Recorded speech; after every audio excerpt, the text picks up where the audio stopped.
ಹೇ ಸ್ನೇಹಿತ, ನೀವು ಹುಡುಗಿಯೊಂದಿಗೆ ಎಲ್ಲಿ ನಿಲ್ಲುತ್ತೀರಿ ಎಂದು ನಿಮಗೆ ಖಚಿತವಿಲ್ಲ ಎಂದು ನೀವು ಕಂಡುಕೊಳ್ಳುತ್ತೀರಿ. ನೀವು ಪ್ರೀತಿ ಮತ್ತು ವಾತ್ಸಲ್ಯದಿಂದ ಸ್ನಾನ ಮಾಡುತ್ತೀರಿ, ಆದರೆ ಅನಿಶ್ಚಿತತೆಯು ನಿಮಗೆ ಪ್ರತಿಫಲವಾಗಿ ಸಿಗುತ್ತದೆ. ಕಡಿಮೆ ಚಿಂತಿಸಿ, ನೀವು ಒಬ್ಬಂಟಿಯಾಗಿಲ್ಲ. ಡೇಟಿಂಗ್ ಆಟದಲ್ಲಿ ಹೆಚ್ಚಿನ ನವಶಿಷ್ಯರು ಇದನ್ನು ಬಹಳಷ್ಟು ಅನುಭವಿಸುತ್ತಾರೆ. ಆದಾಗ್ಯೂ ನೀವು ಇದನ್ನು ವೀಕ್ಷಿಸುತ್ತಿರುವಿರಿ ಏಕೆಂದರೆ ನೀವು ಇದನ್ನು ಲೆಕ್ಕಾಚಾರ ಮಾಡಲು ಸಿದ್ಧರಾಗಿರುವಿರಿ. ನೀವು ಮುಖ್ಯಡೀಲಾಗಿರಲಿ ಅಥವಾ ಬ್ಯಾಕಪ್ ಪ್ಲಾನ್ ಆಗಿರಲಿ ವೀಕ್ಷಿಸುತ್ತೀರಿ. ನೀವು ತಿಳಿದುಕೊಳ್ಳಬೇಕಾದ ಕೆಲವು ಚಿಹ್ನೆಗಳನ್ನು ನಾವು ಪಡೆದುಕೊಂಡಿದ್ದೇವೆ. ನೀವು ಅಪೂರ್ಣ ಎಂದು ಭಾವಿಸುತ್ತೀರಿ. ಏನೋ ಕಾಣೆಯಾಗಿದೆ ಎಂಬ ಭಾವನೆ ನಿಮ್ಮಲ್ಲಿದೆ.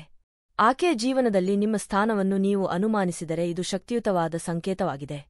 ನೀವು ಆ ಹಡಗನ್ನು ನೌಕಾಯಾನ ಮಾಡಲು ಎಲ್ಲಾ ಪ್ರಯತ್ನಗಳನ್ನು ಮಾಡುತ್ತಿರುವಾಗ, ಪ್ರತಿ ನಡೆಯನ್ನು ಪ್ರಾರಂಭಿಸಿದಾಗ ಅಥವಾ ನಿಮ್ಮಿಬ್ಬರನ್ನು ಉತ್ತಮಗೊಳಿಸಲು ಪ್ರತಿ ನಿರ್ಧಾರವನ್ನು ತೆಗೆದುಕೊಳ್ಳುವಾಗ ಅದು ನಿಮ್ಮ ತಲೆಯಲ್ಲಿ ಗೊಂದಲಕ್ಕೊಳಗಾಗುತ್ತದೆ.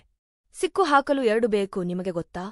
ಸಂಬಂಧದಲ್ಲಿ ನೀವು ಹೆಚ್ಚು ಕೆಲಸ ಮಾಡುತ್ತಿದ್ದೀರಿ ಎಂದು ನೀವು ಭಾವಿಸಿದರೆ ಎಲ್ಲ ರೀತಿಯಿಂದಲೂ ಒಂದು ಹೆಜ್ಜೆ ಹಿಂದಕ್ಕೆ ತೆಗೆದುಕೊಳ್ಳಿ ಮತ್ತು ಮರುಪರಿಶೀಲಿಸಿ. ಅವಳನ್ನು ಹೊರಗೆ ಕರೆಯಿರಿ. ಪ್ರಾಮಾಣಿಕವಾಗಿ ಮಾತನಾಡಿ. ನಿಮ್ಮ ಸಮಯ ಮತ್ತು ನಿಮ್ಮ ಶಕ್ತಿ ಮೌಲ್ಯಯುತವಾಗಿದೆ. ನಿಮಗೆ ಅರ್ಹವಾದ ತೃಪ್ತಿಯನ್ನು ನೀಡದ ಯಾರಿಗಾದರೂ ದಯವಿಟ್ಟು ಅದನ್ನು ವ್ಯರ್ಥ ಮಾಡಬೇಡಿ. ಅವಳು ಕಾರ್ಯಕ್ರಮವನ್ನು ನಡೆಸುತ್ತಾಳೆ. ನನ್ನ ಹೈಸ್ಕೂಲ್ ದಿನಗಳಲ್ಲಿ ನಾನು ಸಾಕಷ್ಟು ಬುದ್ಧಿವಂತ ಹುಡುಗಿಯನ್ನು ಭೇಟಿಯಾದೆ. ಈ ಹುಡುಗಿ ನಮ್ಮ ಜೀವನದಲ್ಲಿ ಪ್ರತಿ ನಿರ್ಣಾಯಕ ನಿರ್ಧಾರವನ್ನು ತೆಗೆದುಕೊಳ್ಳುವ ಅಭ್ಯಾಸವನ್ನು ಹೊಂದಿದ್ದರಿಂದ ಅವಳು ಕೇವಲ ಸ್ವತಂತ್ರ ಮತ್ತು ಬುದ್ಧಿವಂತ ಮಹಿಳೆ ಎಂದು ನನಗೆ ಒಂದು ನಿಮಿಷ ಅನಿಸಿತು. ನಾನು ನನ್ನ ಆಟವನ್ನು ಹೆಚ್ಚಿಸಲು ಮತ್ತು ಡೇಟಿಂಗ್ ಪೂಲ್ನಲ್ಲಿ ಉತ್ತಮವಾಗಲು ಪ್ರಾರಂಭಿಸಿದಾಗ ಅವಳು ನಾನು ಭಾವಿಸಿದ ಸ್ವತಂತ್ರ ಮಹಿಳೆ ಅಲ್ಲ ಎಂದು ನಾನು ಕಂಡುಹಿಡಿದಿದ್ದೇನೆ. ಬದಲಿಗೆ ನಾನು ಅವಳ ಬ್ಯಾಕಪ್ ಯೋಜನೆ ಮಾತ್ರ. ಮೂಲಭೂತವಾಗಿ ಸಂಬಂಧವು ಪಾಲುದಾರಿಕೆಯಾಗಬೇಕು ಮತ್ತು ಒಬ್ಬ ವ್ಯಕ್ತಿಯು ಹೊಡೆತಗಳನ್ನು ಕರೆಯುವುದಿಲ್ಲ. ನೀವು ಪಾಲ್ಗೊಳ್ಳುವವರಿಗಿಂತ ಪ್ರೇಕ್ಷಕರಂತೆ ಭಾವಿಸಲು ಪ್ರಾರಂಭಿಸಿದಾಗ ನಿಮ್ಮ ಹೆಜ್ಜೆಗಳನ್ನು ಹಿಂತಿರುಗಿಸಲು ಪರಿಗಣಿಸುವುದು ಉತ್ತಮವಾಗಿದೆ. ಇದು ಸಂವಹನ ಸ್ಥಗಿತವಾಗಿದ್ದರೂ ಅಥವಾ ಅಸಮತೋಲನದ ಬಗ್ಗೆ ಆಕೆಗೆ ತಿಳಿದಿಲ್ಲದಿದ್ದರೆ ನಿಮ್ಮ ಭಾವನೆಗಳನ್ನು ವ್ಯಕ್ತಪಡಿಸುವುದು ಅತ್ಯಗತ್ಯ, ಏಕೆಂದರೆ ನೀವು ಬಹುಶಃ ನಿಮ್ಮ ಬ್ಯಾಕಪ್ ಯೋಜನೆಯಾಗಿರಬಹುದು. ಅವಳು ಸಾಕಷ್ಟು ಸಂಕೀರ್ಣ. ಗಮನಹರಿಸಬೇಕಾದ ಮತ್ತೊಂದು ಪ್ರಮುಖ ಚಿಹ್ನೆಯು ಸಂಕೀರ್ಣತೆಯ ಕಾರ್ಡ್ ಆಗಿದೆ. ಅವಳು ಈ ಕಾರ್ಡ್ನೊಂದಿಗೆ ಆಟವಾಡಲು ಪ್ರಾರಂಭಿಸಿದಾಗ ನೀವು ಎಚ್ಚರಿಕೆಯಿಂದ ಚಿಂತಿಸುವುದನ್ನು ಪ್ರಾರಂಭಿಸಿದರೆ ಅದು ಉತ್ತಮವಾಗಿರುತ್ತದೆ.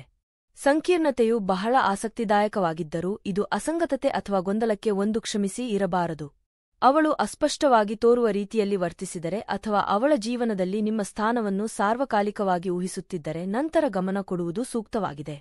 ನಿಜವಾದ ಸಂಕೀರ್ಣ ಮಹಿಳೆ ಯಾವಾಗಲೂ ತನ್ನ ಅಸಂಗತತೆಯನ್ನು ಸಮರ್ಥಿಸಲು ನಿಗೂಢ ಕಾರ್ಡ್ ಅನ್ನು ಆಡುವುದಕ್ಕಿಂತ ಹೆಚ್ಚಾಗಿ ಸಂವಹನ ಮಾಡಲು ಬಯಸುತ್ತಾಳೆ. ಸಂಕೀರ್ಣತೆಗೆ ಮೋಸಹೋಗಬೇಡಿ. ನಿಮ್ಮ ಪ್ರವೃತ್ತಿಯನ್ನು ನಂಬಿರಿ ಮತ್ತು ಏನಾದರೂ ತೊಂದರೆಯಾಗುತ್ತಿದೆ ಎಂದು ನೀವು ಭಾವಿಸಿದರೆ ಹಿಂದೆ ಸರಿಯಿರಿ. ಅವಳು ಸ್ಲೇಕರ್. ನಾನು ಒಂದೆರಡು ದಿನಗಳ ಹಿಂದೆ ಚಲನಚಿತ್ರವನ್ನು ನೋಡಲು ಹೋಗಿದ್ದೆ ಮತ್ತು ಅದು ಎರಡು ಪ್ರಮುಖ ಪಾತ್ರಗಳನ್ನು ಕೇಂದ್ರೀಕರಿಸಿದೆ. ಅವನಿಗೆ ಜೇನ್ ಮತ್ತು ಥಾಮಸ್ ಇದ್ದರು. ಥಾಮಸ್ ಜೇನ್ನ ಬಗ್ಗೆ ಹುಚ್ಚನಾಗಿದ್ದಾಗ ಅವಳು ಅವನನ್ನು ತನ್ನ ಬ್ಯಾಕಪ್ ಯೋಜನೆಯಾಗಿ ಮಾತ್ರ ನೋಡಿದಳು ಎಂಬುದಕ್ಕೆ ಇದು ಸಂಕೇತವಾಗಿರುವುದಿಲ್ಲ. ನೇಮಕಾತಿಗಳ ಲೆಕ್ಕವಿಲ್ಲದಷ್ಟು ಲೆಕ್ಕಾಚಾರಗಳು ಮತ್ತು ಯೋಜಿತ ದಿನಾಂಕಗಳ ನಂತರ ಅವರು ಅಂತಿಮವಾಗಿ ಸುಳಿವನ್ನು ಪಡೆದರು. ಥಾಮಸ್ಗೆ ನಿಮ್ಮ ಬಳಿಗೆ ಬಂದ ಹುಡುಗಿಯು ನಿಮಗೆ ಆದ್ಯತೆ ನೀಡಲಿದ್ದಾಳೆ ಎಂದು ಅರಿತುಕೊಳ್ಳಲು ಅವನು ವಿಫಲನಾದನು ಮತ್ತು ಅದಕ್ಕಾಗಿ ಅವನು ಮುರಿದ ಹೃದಯವನ್ನು ಪಡೆದನು. ಥಾಮಸ್ನಂತೆಯೇ ನೀವು ಪರಿಸ್ಥಿತಿಯಲ್ಲಿ ನಿಮ್ಮನ್ನು ಕಂಡುಕೊಂಡಿದ್ದೀರಿ ಎಂದು ಭಾವಿಸೋಣ. ಒಳ್ಳೆಯದು. ಆ ಸಂಬಂಧದಲ್ಲಿ ನಿಮ್ಮ ನಿಲುವನ್ನು ಮರುಪರಿಶೀಲಿಸಲು ನೀವು ಬಯಸಬಹುದು. ವರ್ತನೆಯೆಂದರೆ ಅವಳು ನಿಮ್ಮನ್ನು ತೋಳಿನ ಉದ್ದದಲ್ಲಿ ಇರಿಸಲು ಪ್ರಯತ್ನಿಸುತ್ತಿದ್ದಾಳೆ. ನಿಜವಾದ ಪ್ರೀತಿ ಮತ್ತು ನಂಬಿಕೆಗಿಂತ ಹೆಚ್ಚು ಬ್ಯಾಕಪ್ ಆಗುವಂತೆ ಮಾಡುತ್ತದೆ. ನೆನಪಿಡಿ, ನಿಮ್ಮ ಸಮಯವು ಮೌಲ್ಯಯುತವಾಗಿದೆ ಮತ್ತು ಯಾರೊಬ್ಬರ ಎರಡನೆಯ ಆಯ್ಕೆಯು ಆರೋಗ್ಯಕರ ಕ್ರಿಯಾತ್ಮಕವಲ್ಲ. ನೀವು ಅವಳ ಎಲ್ಲಾ ಬಿಲ್ಗಳನ್ನು ಪಾವತಿಸಿ. ನೀವು ಅವಳ ಎಲ್ಲಾ ಬಿಲ್ಗಳನ್ನು ಕವರ್ ಮಾಡುವುದಕ್ಕಿಂತ ಹೆಚ್ಚು ಕೆಂಪು ಧ್ವಜವಿಲ್ಲ. ಹೆಚ್ಚಿನ ಹುಡುಗರಿಗೆ ತಮ್ಮ ಮಹಿಳೆಯನ್ನು ನೋಡಿಕೊಳ್ಳುವುದು ಅವರ ಜವಾಬ್ದಾರಿಯಾಗಿದೆ. ಆ ಸಿದ್ಧಾಂತವು ತಪ್ಪಾಗಿಲ್ಲವಾದರೂ ನೀವು ಅವಳ ಪಾಲುದಾರರಾಗಿದ್ದೀರಿ ಎಂಬುದನ್ನು ನೆನಪಿಡಿ. ಅವಳ ಎಟಿಯನ್ ಅಲ್ಲ. ಆಕೆಗೆ ಹೊಸ ಕೈಚೀಲ್ ಬೇಕು. ನೀವು ಉತ್ತಮವಾದ ಖರೀದಿಯನ್ನು ಮಾಡಬೇಕೆಂದು ಅವಳು ವಿನಂತಿಸುತ್ತಾಳೆ. ನೀವಿಬ್ಬರೂ ದಿನಾಂಕದಂದು ಖರೀದಿಸಿದ್ದೀರಿ. ಸಂಪೂರ್ಣ ಬಿಲ್ಲನ್ನು ನಿಮಗೆ ಬಿಡಲಾಗಿದೆ. ಡಿಸೋಟೋ. ಈ ವರ್ತನೆಗಳು ಅವಳು ನಿಮ್ಮನ್ನು ಆರ್ಥಿಕವಾಗಿ ತನ್ನ ಅನುಕೂಲಕ್ಕೆ ಬಳಸಿಕೊಳ್ಳುತ್ತಿದ್ದಾಳೆ ಎಂದು ಸೂಚಿಸುತ್ತದೆ. ಈ ಹಂತದಲ್ಲಿ ಹಣಕಾಸು ನಿರೀಕ್ಷೆಗಳು ಮತ್ತು ನಿಮ್ಮ ಭವಿಷ್ಯದ ಬಗ್ಗೆ ಮುಕ್ತ ಮತ್ತು ಪ್ರಾಮಾಣಿಕ ಸಂಭಾಷಣೆಯನ್ನು ಹೊಂದಿರುವುದು ಅವಶ್ಯಕ. ಅವಳು ಬದಲಾಯಿಸುವ ಬಗ್ಗೆ ಅಚಲವಾಗಿ ಉಳಿದಿದ್ದರೆ ಮತ್ತು ನಿಮ್ಮ ಎಲ್ಲಾ ಬಿಲ್ಗಳನ್ನು ನೀವು ಇತ್ಯರ್ಥಪಡಿಸಲು ಬಿಡುವುದನ್ನು ಮುಂದುವರಿಸಿದರೆ ನೀವು 2 ಬಾರಿ ಯೋಚಿಸದೆ ಹೊರನಡೆಯಬೇಕು, ಏಕೆಂದರೆ ಅವಳು ನಿಮ್ಮನ್ನು ಬ್ಯಾಕಪ್ ಯೋಜನೆಗಿಂತ ಹೆಚ್ಚೇನೂ ಅಲ್ಲ ಎಂದು ನೋಡುವ ಹೆಚ್ಚಿನ ಸಂಭವನೀಯತೆಯಿದೆ. ನಿಮ್ಮ ಸ್ನೇಹಿತರು ಅವಳನ್ನು ಬೆಚ್ಚಗಾಗಿಸಲಿಲ್ಲ. ಪ್ರೇಮ್ ಕುರುಡು. ಈ ಪದಗುಚ್ಛವು ಹೆಚ್ಚಿನ ಸನ್ನಿವೇಶಗಳಲ್ಲಿ ನಿಖರವಾಗಿದೆ, ಏಕೆಂದರೆ ವ್ಯಕ್ತಿಗಳು ಪ್ರೀತಿಯಲ್ಲಿ ಇಲ್ಲದಿದ್ದರೆ ಅವರು ಸಾಮಾನ್ಯವಾಗಿ ತಪ್ಪು ಎಂದು ನೋಡುವ ವಿಷಯಗಳನ್ನು ನಿರ್ಲಕ್ಷಿಸುತ್ತಾರೆ. ಅದಕ್ಕಾಗಿಯೇ ಅವಳ ಬಗ್ಗೆ ನಿಮ್ಮ ಸ್ನೇಹಿತರ ಅಭಿಪ್ರಾಯಕ್ಕೆ ಗಮನ ಕೊಡುವುದು ಮುಖ್ಯವಾಗಿದೆ. ಸ್ನೇಹಿತರಂತೆ ಹೊರಗಿನ ದೃಷ್ಟಿಕೋನವನ್ನು ಒದಗಿಸಿ ಮತ್ತು ವಿಷಯಗಳನ್ನು ತೆಗೆದುಕೊಳ್ಳಬಹುದು. ನೀವು ಗಮನಿಸದೇ ಇರಬಹುದು. ವಿಭಿನ್ನ ವ್ಯಕ್ತಿಗಳು ವಿಭಿನ್ನ ವ್ಯಕ್ತಿತ್ವಗಳು ಮತ್ತು ಆದ್ಯತೆಗಳನ್ನು ಪ್ರದರ್ಶಿಸುತ್ತಿರುವಾಗ ನಿಮ್ಮ ಸ್ನೇಹಿತರು ಮತ್ತು ಅವಳ ನಡುವೆ ಸ್ಥಿರವಾದ ಉದ್ವೇಗ ಅಥವಾ ಅಸ್ವಸ್ಥತೆಯಂತಹ ಪುನರಾವರ್ತಿತ ಮಾದರಿಗಳನ್ನು ನೀವು ನೋಡಬೇಕು ಮತ್ತು ಅವರ ಹಿಂದಿನ ಕಾರಣಗಳನ್ನು ಶ್ಲಾಘಿಸಬೇಕು. ಯಾವುದೇ ಆಧಾರವಾಗಿರುವ ಸಮಸ್ಯೆಗಳನ್ನು ಅರ್ಥಮಾಡಿಕೊಳ್ಳಲು ನಿಮ್ಮ ಸ್ನೇಹಿತರು ಮತ್ತು ನಿಮ್ಮ ಪಾಲುದಾರರೊಂದಿಗೆ ಮುಕ್ತ ಸಂಭಾಷಣೆಯಲ್ಲಿ ತೊಡಗಿಸಿಕೊಳ್ಳಿ. ನಿಮ್ಮ ಸ್ನೇಹಿತರು ಅವಳ ಬಗ್ಗೆ ಸರಿಯಾಗಿದ್ದರೆ ಮುಂದುವರಿಯಲು ಹಿಂಜರಿಯಬೇಡಿ. ಅವಳು ತನ್ನ ಸ್ನೇಹಿತರು ಮತ್ತು ಅವಳ ಕುಟುಂಬಕ್ಕೆ ಅವಳನ್ನು ಪರಿಚಯಿಸುವುದನ್ನು ತಪ್ಪಿಸುತ್ತಾಳೆ. ನನ್ನ ಕಾಲೇಜು ದಿನಗಳಲ್ಲಿ ನನಗೆ ಒಬ್ಬ ಸ್ನೇಹಿತನಿದ್ದನು. ಅವನು ಯಾವಾಗಲೂ ತನ್ನ ಗೆಳತಿಯನ್ನು ದೂರುತ್ತಿದ್ದಳು. ಅವನು ತನ್ನ ಕುಟುಂಬವನ್ನು ಭೇಟಿಯಾಗುವ ಆಲೋಚನೆಯನ್ನು ಯಾವಾಗಲೂ ತಳ್ಳಿಹಾಕಿದಳು.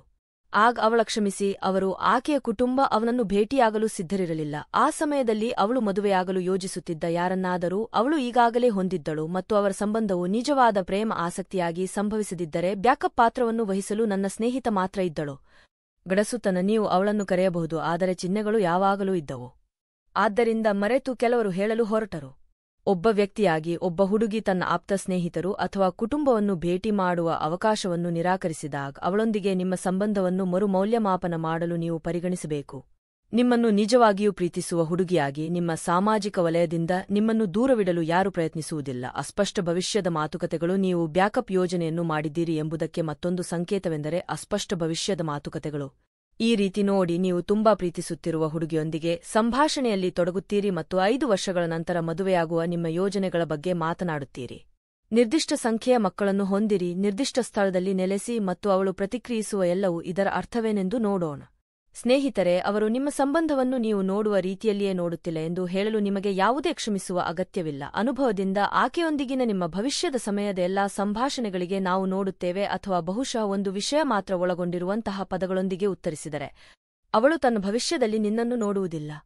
ನಿಮ್ಮ ಉತ್ತಮ ಪಂಥವು ನಿಮಗೆ ಆದ್ಯತೆ ನೀಡುವುದು ಮತ್ತು ನೀವು ಎರಡನೇ ಆಯ್ಕೆಯಾಗಿರುವ ಆ ಸಂಬಂಧದಿಂದ ಹಿಂದೆ ಸರಿಯುವುದು, ಏಕೆಂದರೆ ನೀವು ಸಹ ಮುಖ್ಯವಾಗಿದೆ. ಅವಳು ಇನ್ನೂ ತನ್ನ ಮಾಜಿ ಬಗ್ಗೆ ಮಾತನಾಡುತ್ತಾಳೆ. ಹೆಚ್ಚಿನ ಜನರು ತಮ್ಮ ಪಾಲುದಾರರು ತಮ್ಮ ಮಾಜಿಗಳನ್ನು ಸಾಮಾನ್ಯ ಎಂದು ಉಲ್ಲೇಖಿಸುತ್ತಿರುವುದನ್ನು ನೋಡುತ್ತಾರೆ ಮತ್ತು ನೀವು ಅದನ್ನು ಆ ರೀತಿಯಲ್ಲಿ ನೋಡಬಹುದು. ಆದಾಗ್ಯೂ ಬಡ್ಡಿ ಅದು ದೊಡ್ಡ ಕೆಂಪು ಧ್ವಜ ಮತ್ತು ನೀವು ಅವಳ ಬ್ಯಾಕಪ್ ಯೋಜನೆಯಾಗಿರಬಹುದು ಎಂಬುದಕ್ಕೆ ಬಲವಾದ ಸಂಕೇತವಾಗಿದೆ. ತನ್ನ ಮಾಜಿ ಬಗ್ಗೆ ನಿರಂತರವಾಗಿ ನಿಮಗೆ ನೆನಪಿಸುವ ಅಥವಾ ಆಗಾಗ್ಗೆ ನಿಮ್ಮನ್ನು ಅವನಿಗೆ ಹೋಲಿಸುವ ಹುಡುಗಿಗೆ 2 ವಿಷಯಗಳು ಒಳಗೊಂಡಿರುತ್ತವೆ. ಒಂದು, ಅವಳು ಪರಿಹರಿಸಲಾಗದ ಭಾವನೆಗಳನ್ನು ಹೊಂದಿದ್ದಾಳೆ ಅಥವಾ ಅವನೊಂದಿಗೆ ಇನ್ನೂ ಭಾವನಾತ್ಮಕವಾಗಿ ಲಗತ್ತಿಸಿದ್ದಾಳೆ. ನನ್ನನ್ನು ನಂಬಿ ಆ ಸೊಗಸು ಖುಷಿ ಎಂದು ವಿನಂತಿಸಿಕೊಂಡು ಹಿಂತಿರುಗಿದಾಗ ಅವಳು ತಕ್ಷಣ ನಿಮ್ಮನ್ನು ಸ್ಥಳಾಂತರಿಸಿ ಮತ್ತು ಅವಳಿಗೆ ತಟ್ಟೆಯಲ್ಲಿ ಬಡಿಸಿದಳು. ಆದ್ದರಿಂದ ಗೆಳೆಯ, ಅವಳು ತನ್ನ ಮಾಜಿ ಬಗ್ಗೆ ನಿರಂತರವಾಗಿ ಮಾತನಾಡುವುದನ್ನು ನೋಡಬೇಡಿ, ಏಕೆಂದರೆ ಅದು ಅಲ್ಲ. ಸಂಬಂಧದಲ್ಲಿ ನಿಮಗೆ ಅಪ್ರಸ್ತುತವಾದಾಗ ತಿಳಿದುಕೊಳ್ಳಲು ಕಲಿಯಿರಿ ಮತ್ತು ಯಾವಾಗಲೂ ದೂರ ಹೋಗುವ ದಿಟ್ಟ ಹೆಜ್ಜೆಯನ್ನು ತೆಗೆದುಕೊಳ್ಳಿ. ನಿಮಗೆ ಅಗತ್ಯವಿರುವಾಗ ಅವಳು ಎಂದಿಗೂ ಇರುವುದಿಲ್ಲ. ನೀವು ವಿಚಿತ್ರ ಮನುಷ್ಯರು. ನಮಗೆಲ್ಲರಿಗೂ ಕೆಲವೊಮ್ಮೆ ಹೆಚ್ಚುವರಿ ಪುಷ್ ಅಗತ್ಯವಿರುತ್ತದೆ ಮತ್ತು ಬಡ್ಡಿ, ನಿಮಗೆ ನಿಜವಾದ ನೈತಿಕ ಬೆಂಬಲ ಅಗತ್ಯವಿರುವಾಗ ಅವಳು ಯಾವಾಗಲೂ ಗೈರುಹಾಜರಾಗಿರುವುದನ್ನು ನೀವು ಗಮನಿಸಿದರೆ, ನಂತರ ಅದನ್ನು ಅವಳ ರೀತಿಯಲ್ಲಿ ತೆಗೆದುಕೊಳ್ಳಿ. ನಾನು ನಿನ್ನನ್ನು ನನ್ನ ಎರಡನೇ ಆಯ್ಕೆಯಾಗಿ ಮಾತ್ರ ನೋಡುತ್ತೇನೆ. ನನ್ನ ಗಟ್ಟಿಯಾದ ಸಂಬಂಧವೆಂದರೆ ಎಲ್ಲವೂ ಸುಗಮವಾಗಿದ್ದಾಗ ಮತ್ತು ಒರಟಾಗಿದ್ದಾಗ ಪರಸ್ಪರ ಇರುವುದಾಗಿದೆ. ನೀವು ಹೊಸ ಕಾರು ಅಥವಾ ಉದ್ಯೋಗವನ್ನು ಪಡೆದಾಗ ಮಾತ್ರ ಅವಳು ಕಾಣಿಸಿಕೊಂಡರೆ, ಆದರೆ ನಿಮ್ಮ ಹಣಕಾಸಿನಲ್ಲಿ ನೀವು ಮೌಲ್ಯಯುತವಾಗಿರುವಾಗ ಲಭ್ಯವಿಲ್ಲದಿದ್ದರೆ, ಅದು ನೀವು ಅವರ ಬ್ಯಾಕಪ್ ಯೋಜನೆ ಎಂದು ಬಲವಾದ ಸೂಚಕವಾಗಿದೆ. ಆದ್ದರಿಂದ ನೀವು ಸ್ವಲ್ಪ ಪ್ರೀತಿಯನ್ನು ತಿಳಿದಿದ್ದೀರಿ ಸ್ನೇಹಿತರೆ, ಮತ್ತು ದೂರ ಹೋಗು. ಅವಳು ಕುಶಲಕರ್ಮಿ. ಅವಳ ಹರಾಜು ಮಾಡಲು ಅವಳು ನಿಮ್ಮನ್ನು ಭಾವನಾತ್ಮಕವಾಗಿ ಒತ್ತಾಯಿಸುತ್ತಾಳೆಯೇ? ಅವಳು ನಿನ್ನನ್ನು ತಪ್ಪಿತಸ್ಥಳಾಗಿ ಹಿಡಿದಿದ್ದಾಳೆಯೇ ಅಥವಾ ನಿನ್ನಿಂದ ನಿನಗೆ ಬೇಕಾದುದನ್ನು ಪಡೆಯಲು ನಿಮ್ಮನ್ನು ಅಳತೆಗೋಲಿಗೆ ಕಳುಹಿಸಲಾಗಿದೆಯೇ? ಒಳ್ಳೆಯದು, ಇವು ಮ್ಯಾನಿಪ್ಯುಲೇಟರ್ನ ತಂತ್ರಗಳಾಗಿವೆ ಮತ್ತು ಬಡ್ಡಿ, ಒಮ್ಮೆ ನೀವು ಅವುಗಳನ್ನು ಗಮನಿಸಿದರೆ ಹಿಂತಿರುಗಿ. ಪ್ರತಿಯೊಂದು ಸಂಬಂಧದಲ್ಲಿ ಮುಕ್ತ ಸಂವಹನವು ಮುಖ್ಯವಾಗಿದೆ. ನಿಮ್ಮ ಸಂಗಾತಿ ನಿಮ್ಮ ನಿರ್ಧಾರಗಳನ್ನು ಗೌರವಿಸಬೇಕು ಮತ್ತು ನಿಮ್ಮ ಇಚ್ಛೆಗೆ ವಿರುದ್ಧವಾಗಿ ಕೆಲಸ ಮಾಡಲು ನಿರಂತರವಾಗಿ ಪ್ರಯತ್ನಿಸಬಾರದು. ನಿಮ್ಮ ಪಾಲುದಾರರು ನಿಮ್ಮನ್ನು ನಿಮ್ಮ ಬ್ಯಾಕಪ್ ಯೋಜನೆ ಅಥವಾ ಎರಡನೇ ಆಯ್ಕೆಯಾಗಿ ನೋಡುತ್ತಾರೆ ಎಂಬುದನ್ನು ಒಪ್ಪಿಕೊಳ್ಳಿ. ಮುಂದೆ ಸಾಗುತ್ತಿರು. ನಾನು ತುಂಬಾ ಕುಳ್ಳಗಿದ್ದೇನೆ.